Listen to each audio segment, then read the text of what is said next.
आज आपके साथ डिस्कस करूंगी posture tips for school children. तो चलिए देखते हैं कि स्कूल के बच्चों में क्या ऐसी खासियत है, उनके पोस्चर को लेकर क्या तकलीफ़ें हम फेस करते हैं पेरेंट्स के नज़रिए से, टीचर्स के नज़रिए से। तो पोस्चर के ऊपर जो हमने डिस्कशन की थी वो अब बच्चों को लेकर हम उसमें डिटेल में बात करेंगे। बच्चे जो है हमारे कंट्री के फ्यूचर हैं, लेकिन आज की तारीख में, आज के ज़माने में जो स्ट्रेस वो फील करते हैं कंपटीशन को लेकर, बैग की वज़न को लेकर, हर किस्म की सोशल प्रेशर को लेकर, वो सारे प्रेशर्स आपने और मैंने फेस नहीं किए थे। ना ही हमारी बैग की इतनी सारी किताबों का वज़न हमारी शोल्डर्स पर था। ये बहुत सारी चीज़ें हैं जो हमारे बच्चे फेस करते हैं। इसीलिए हम ये भी नोटिस करते हैं कि जब वो घर आएँ थक हार कर और अपनी वीडियो गेम्स के साथ जब बैठ जाते हैं, जब रिलैक्स करते हैं, हमें उन्हें बोलने में दिक्कत होती है कि जाओ बेटे बाहर जाके खेलो, क्योंकि हम ये जानते हैं कि वो ऑलरेडी इतने स्ट्रेसफुल सिचुएशन से, स्कूल से इतने कॉम्पिटिटिव लेवल्स को फेस करके घर पे आ रहे हैं। उनकी बैग का वज़न देखकर हमें खुद को इतनी तकलीफ़ होती है। इसीलिए बैग के वज़न को लेकर, उनके पोस्चर्स को लेकर, उनकी आउटडोर और इनडोर की एक्टिविटीज़ को लेकर, ये सारी चीज़ों को लेकर आज हम बात करेंगे, डिस्कस करेंगे और स्कूल चिल्ड्रन के ऊपर posture tips, how to turn from bad postures to good postures, ये टॉपिक पे आज हम डिटेल में डिस्कस करेंगे। आज के ज़माने में बच्चों की खेल कूद को लेकर हम पेरेंट्स काफ़ी परेशान होते हैं। एक ज़माना था जब आप और मैं खेलने के लिए बाहर जाते थे, हमारी आउटडोर एक्टिविटीज़ ज़्यादा होती थी, जैसे साइकिलिंग है, फुटबॉल है या बैडमिंटन है या प्लेन रनिंग है। कितनी सारी गेम्स हम आउटडोर में खेलते थे।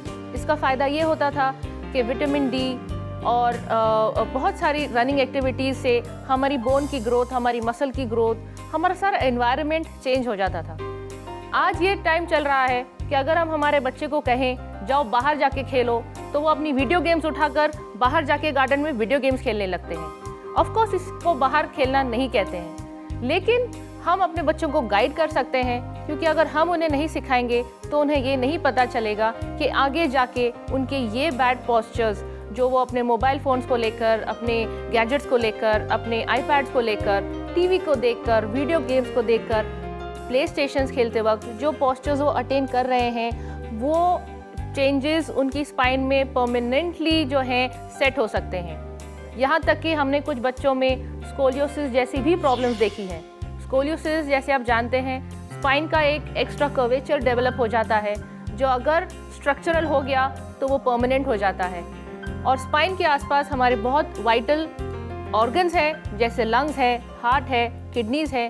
पूरा शेप जो है हमारे थोरैक्स का, हमारे रीढ़ की हड्डी का, वो टेढ़ा हो जाता है। हमारी रीढ़ की हड्डी सीधी है, कुदरती नेचर ने हमें वो स्पाइन सीधी तरीके से मेंटेन की हुई है, लेकिन अगर हम बच्चों को गाइड ना करें तो कुछ हद तक स्कोलियोसिस भी हमने बच्चों में देखा है, जो हमारे पास बैक पेन के ज़रिए से या नेक पेन के ज़रिए से जब हमारे पास आते हैं पेन को लेकर, तब हम इन्हें गाइड करते हैं कि आपने ओवरडोज कर दिया है, बच्चों ने बैलेंस नहीं रखा है। फिज़िकल एक्टिविटी और एजुकेशनल एक्टिविटी में जो बैलेंस होता है वो संतुलन थोड़ा सा हट गया है।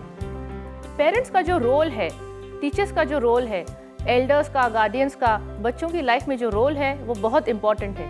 वो इसलिए क्योंकि अगर बच्चे जब ग्रो हो रहे हैं और एक एक्टिविटी को कंटिन्यूसली कर रहे हैं, चाहे वो एक्टिविटी वीडियो गेम्स को लेकर हो, पढ़ाई करने के किसी पोस्चर को लेकर हो, वो अपने स्कूल में टेबल और चेयर पर किस तरह से बैठते हैं, अपनी गर्दन को कितना झुकाते हैं, घर पे आकर कितनी लाइंग डाउन पोजीशंस में उनका पोस्चर कैसा है, उनके खड़े रहने का पोस्चर, उनके भागने का तरीका, उनके बैठने का तरीका, ये सारी चीज़ों पे हमने अगर ध्यान ना दिया तो यही चीज़ें जैसे जैसे वो ग्रो होते जाते हैं, ना ही उनकी बॉडी बल्कि उनकी माइंड पे भी वो सारी चीज़ें जो हैं परमानेंटली इम्प्रिंट हो जाती हैं।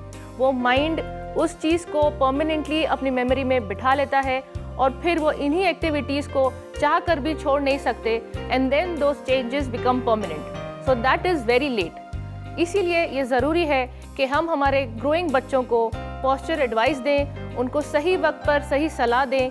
एक फिजियोथेरेपिस्ट की गाइडेंस में रहकर पेरेंट्स और टीचर्स और फिजियोथेरेपिस्ट मिलकर एक टीम वर्क बनाकर बच्चों को गाइड करें कि उनकी बॉडी के लिए क्या अच्छा है, क्या बुरा है, और एजुकेशन और फिजिकल एक्टिविटी का जो बहुत अच्छा बैलेंस होता है वो भी मेंटेन करना बहुत ज़रूरी है।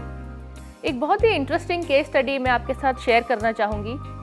10 साल का एक लड़का मेरे पास मेरी क्लिनिक में आया और उसने कंप्लेन की, उसकी मदर भी साथ आई थी, कि उसे गर्दन से लेके पेन शुरू हो रहा है लेफ़्ट साइड पे और वो पेन नीचे बैक की तरफ जा रहा है, उसकी कमर तक, उसकी टेल बोन तक। जब ये पेन उसने मुझे डिस्क्राइब किया तब मैंने सोचा कि 10 साल के बच्चे में ऐसा क्या हो गया जिसकी वजह से वो ऐसा पेन का कंप्लेन कर रहा है जो हमारे पास 40 प्लस या 50 प्लस के लोग लेकर आते हैं। तब सबसे पहले मैंने उसकी लाइफस्टाइल को चेक किया कि वो कितने घंटे सोता है, कितने बजे उठता है, स्कूल के आवर्स कितने हैं, 8 घंटे हैं, 6 घंटे हैं, फिर वो घर आके खाना खाता है। उसके सारे स्केड्यूल को हमने स्कैन किया और नोट किया।